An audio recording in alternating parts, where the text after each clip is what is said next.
Detailing gets a little bit subjective, you know. Everyone has a different idea of, oh, my car's filthy dirty, then they bring it in and it's really not that bad. Or they tell you, oh, my car's not that bad, they bring it in and you need a hazmat suit to be in the thing. Hey guys, welcome back inside the shop for another video. We're gonna run another discussion video today, and I wanted to talk about automotive detailing. Is it worth it? What's my experience doing automotive detailing in comparison to auto repair? If you haven't been on the channel before, welcome. I left the Toyota dealership to open my own shop about 3 years ago. Never been happier, wouldn't go back. But again, we're gonna talk about the detailing side of my business as it, compares to the actual automotive repair side. How much of each one of them I do, and do I think getting into automotive detailing as a side hustle or even a business, do I think it's worth it? So we're gonna discuss that. Let's get started.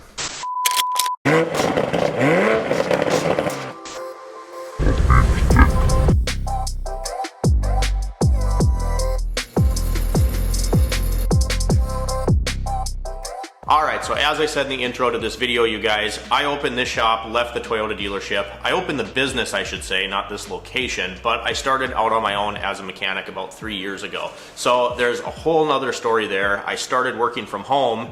Long story, but eventually I got this location. And it's a small shop, I got one hoist, it's just me. Occasionally if I have a bigger job, I will have one of my buddies come help me out and then, pay them for their time, obviously. But pretty much a one-man show. And I'll start out by saying now, 3 years into this, I couldn't be happier. I would love a bigger shop. That's kind of loosely in the works. I'm working on getting something that's larger. One hoist kind of stinks, but at the end of the day, it's just me, and now that my customer base is built up, I get to keep all the profits. My overhead is pretty low. And while there's a lot of stress running the business because I'm the parts runner, I'm the service advisor, I'm the manager, I'm all that. But as a whole, I'm extremely happy with how the business is going. I wouldn't go back. Now, let's rewind about 3 years, and this is how I got into doing detailing as part of the shop, Was an auto technician at Toyota for like 8 years, and then all of a sudden I opened my own shop and things were really slow. For the first year, it was a tough year, you guys. It was a really, really tough year. I think my first year open, I made just under $20,000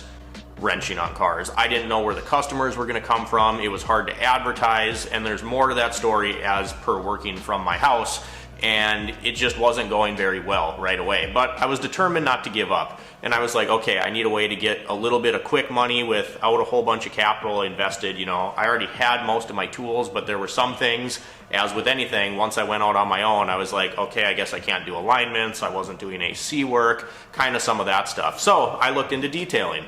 When I was in high school, and I've been a car enthusiast basically my whole life, I always liked cleaning my own vehicles. Not that it's the same. This was more, go get the Armor All bucket from Walmart, wash it really good, and clean and vacuum it out. So I did some research, and I was like, okay, this is the steamer I need. I need to get a carpet extractor. And part of me kind of geeked out about the tools. I was like, ooh, this is fun, because I hoard tools, and it was interesting.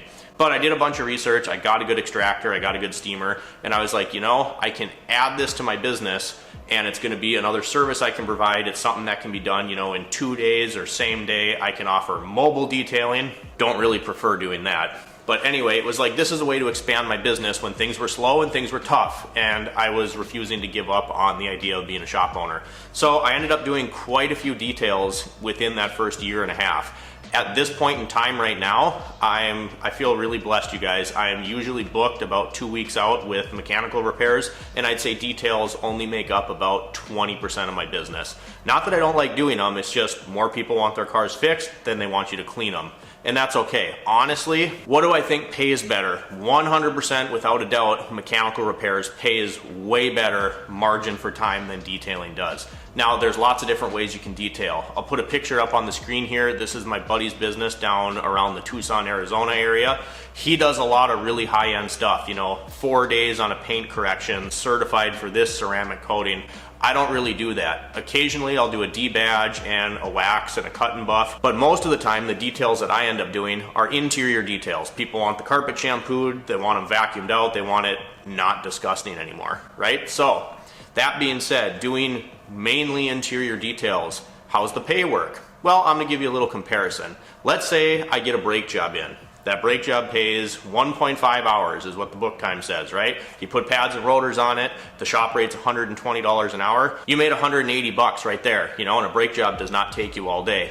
In comparison, and this is just where my prices lie, but what I have figured out to be fair, if you want a carpet extraction, a seat extraction, I'll steam the interior, obviously vacuum it, brush everything down, you know, just do a really thorough interior detail cleaning. And it depends per car, but most of the time I'd say a small SUV, the average that I get out of one of those is around that $200, $180 to $225 mark. Now when you do a detail, and this is kind of what surprised me the most, when you're doing these interior details and it's, you know, someone's work car, so it's kind of dirty inside, I'll put a picture of these vents here up on the screen, so a little bit of a before and after, but these things can get gross. It absolutely whoops your butt, you guys. So you're doing vacuum the whole car, then we're gonna drill brush it, then we're gonna add our chemical, then we're gonna let that soak in, we're gonna scrub it again, then we add a little bit of steam, break stuff down, now we're extracting the carpet. By the time you're done with one of these cars, it is not uncommon to be spending 5 to 8 hours on one of these cars, and you're physically scrubbing. You have tools, you know, drill brushes, stuff like that, but you're bent over, you're scrubbing, you're doing all this stuff. It's exhausting. And then depending on what type of person you are, for me, you know, detailing gets a little bit subjective, you know. Everyone has a different idea of, oh, my car's filthy dirty, then they bring it in and it's really not that bad. Or they tell you, oh, my car's not that bad, they bring it in and you need a hazmat suit to be in the thing. I learned really quick that I ask for picture quotes and I tell them very clearly up front, you know, this is an estimate. This isn't exactly what this is going to cost for your car to get cleaned. And then you have to decide with your customer, you know, what level of clean do you want? Are we taking seats out? Are we skipping the shampoo? You know, if you're only going to pay $200 for a basic interior detail and I'm extracting your seats, extracting the carpet, it's going to look a lot better. It's going to look much better than when you brought it to me, but there might be some problem areas that aren't getting resolved. I'm not taking all your seats out for $200. I'm going to work around your seats. Because you have to remember, this also includes the chemicals and all your supplies that take wear and tear while you're doing this as well. So you consider all those things, you factor in your pricing. It's kind of stressful, you guys, and it depends on the car. You got a tan interior or gray interior, it's going to be a lot easier to clean than a car with a black interior, like the pictures of the vents we showed you that has piano black trim. If you don't know what piano black trim is, look it up. It's like one of the worst things to clean. Anyway, so then I get to the end of them, and at least in my experience, my opinion, you get done, and it's so easy to sit there and nitpick every little thing. You know, if you're working around seats, you go through to do a final walkthrough and you see little bits of sand kind of in the cracks, or the seat track where the spindle comes out, there's grease in there, there's a little bit of dirt in it. Well, again, for $200, you're not going to have a brand new car at the end of it. If you have someone that really wants a brand new car at the end of this detail, they're going to spend a lot more than $200. So that's just a stress point of it for me, is when you're doing this kind of work, you know, I instantly pick out all the flaws in the job that I did, and I really have to center back to what the price point is that we're working with, and you really have to communicate with your customer, you know, what their end goal is, because that's going to reflect the time and effort that you put into it. It's going to reflect the price significantly. But you think about this now. So if we spent, let's say, 7 hours on a detail, we get $200. Cognitively, it's a pretty easy thing to do. I like to just throw on a podcast or crank some tunes and you just work. It's not like sometimes if you have a heavy electrical diagnosis or you're putting an engine back together, sometimes I need silence because you don't want to miss any steps. You don't want to overlook anything. It's a relaxing thing for me in a way to get into the detail and work on it, but it can be stressful when you get to the end. But we just look at this time perspective here. So you spent, let's say, 7 hours on this car, put $15 in chemicals, and you get 200 bucks. So now you're taking home $185, and I could have done a brake job for 1.5 hours. Takes me, you know, a significantly less amount of time to do that, and I'm making $185 doing that brake job as well. So 10 out of 10, most of the time the mechanical side of things pays a lot better, but you have to have a completely different set of skills. Detailing, I would say, is more of a thing that anyone can really pick up. You know, relatively low cost to start, especially if you're going to your customers. If you really go down to the basics, all I would say that you really need is a good shop vac, a steamer, an extractor. You can get pretty inexpensive entry-level ones, and a good drill and set of drill brushes. And the rest of it is kind of, you know, just your attention to detail. There's not a ton of thought that goes into an interior detail. So I can see where it's attractive for people that, you know, maybe like cars and don't have any professional mechanical, automotive experience or training. I can see where you'd want to get into it. But it's one of those things where you just have to think, you know, especially if you're starting out, you're not going to be charging, you're not going to do a $600 interior detail. You're not going to have the equipment that can justify that price. You're not going to have the skills to do it. But if you just want to go ahead and start cleaning and, you know, have a side hustle, you could easily make $150, $200, $300 even, depending what you're doing on these details. It's just a lot of work, and I think that's something that you need to consider. For me personally, I've liked it because at 20% is like the perfect balance. I think if all I went into work and did, if this was strictly a detail shop, I wouldn't enjoy that at all because it is hard on your body. Some of the chemicals can be kind of harsh. That stress of nitpicking your work when you're done, I think I would hate it if I did it every day.